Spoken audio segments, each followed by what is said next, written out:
Diketahui virus Omikron telah masuk di Indonesia. Ya, langsung saja kita tanyakan kepada pakar kesehatan Dr. Erlina Burhan. Dokter, virus Omikron sudah masuk, apa yang mungkin harus kita waspadai saat ini? Satu orang telah positif terpapar. Ya, jadi upaya pencegahan memang harus diketatkan ini ya, karena memang sangat sulit untuk mencegah Omikron ini masuk ke Indonesia dan sudah terbukti ternyata kita sudah ada satu kasus yang terkonfirmasi. Tadi datanya menunjukkan yang terkonfirmasi adalah bukan pelaku perjalanan. Nah, ini merupakan indikasi bahwa terjadi penularan dari pelaku perjalanan yang kita tidak tahu siapa. Jadi masyarakat ini harus waspada ini ya, dan juga kepada pemerintah untuk melakukan tracking ini tertular dari siapa. Apakah dari orang-orang yang menjalani karantina di Wisma Atlet atau pasien-pasien yang dirawat di Wisma Atlet. Oleh sebab itu saya mengimbau kepada masyarakat untuk waspada, tapi tentu saja tidak boleh panik berlebihan, tapi waspada. Dr. Erlina. Karena apapun variannya, protokol kesehatannya sama saja. Yang penting apapun variannya tidak masuk ke dalam tubuh kita. Jadi jagalah itu agar tidak masuk ke Dr. tubuh kita. Erlina. Caranya bagaimana? Ya mudah saja, pakai masker, jaga jarak, cuci tangan. Satu lagi tentu saja vaksinasi. Bagi yang belum divaksin segeralah untuk divaksinasi. Kenapa? Jadi memang dari data-data menunjukkan bahwa gejalanya. Dok, ini dengan kondisi yang dokter jelaskan tadi, apakah memungkinkan ataupun kemungkinan saat ini varian Omikron ini sudah menyebar di Indonesia, dok? Karena yang kena ini bukan orang yang pernah melakukan perjalanan ke luar negeri. Betul, itulah yang terfikirkan oleh saya begitu mengetahui bahwa yang terinfeksi atau terkonfirmasi ini adalah orang yang tidak melakukan perjalanan. Jadi kemungkinannya adalah tertular dari seseorang yang datang dari luar negeri.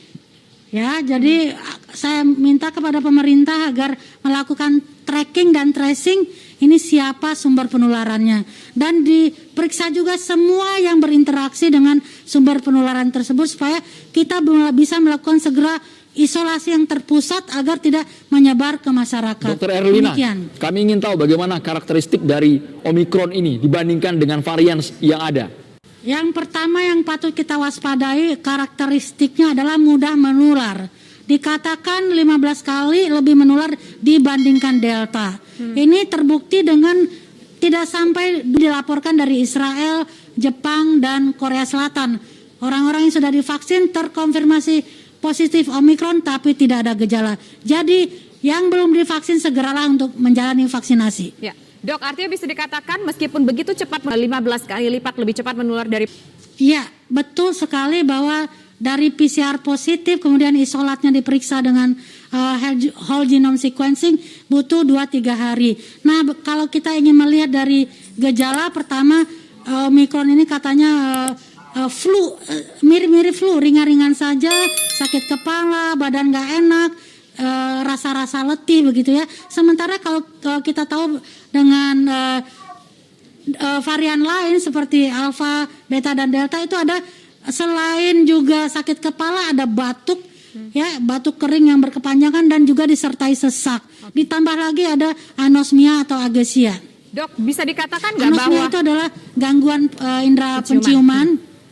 Dok, bisa dikatakan bahwa varian Omikron ini tidak menyerang sistem saluran pernafasan, begitu dok?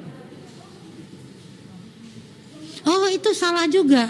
Karena kan masuknya ke saluran pernafasan. Ya, ke sistem pernafasan. Tapi memang gejalanya ringan, bukan berarti tidak ada di pernafasan. Tapi dokter, dalam kasus di Wisma Atlet ada penjelasan juga yang menyatakan yang positif ini sekarang sudah negatif, dok. Namun tanpa gejala, dok. Mengapa itu bisa terjadi? Ya, ada dua kemungkinan. Pertama, pasien atau yang terkonfirmasi positif ini sistem imunnya bagus. Kedua, mungkin sudah divaksin lengkap. Saya yakin sudah divaksin lengkap karena bekerja di Wisma Atlet.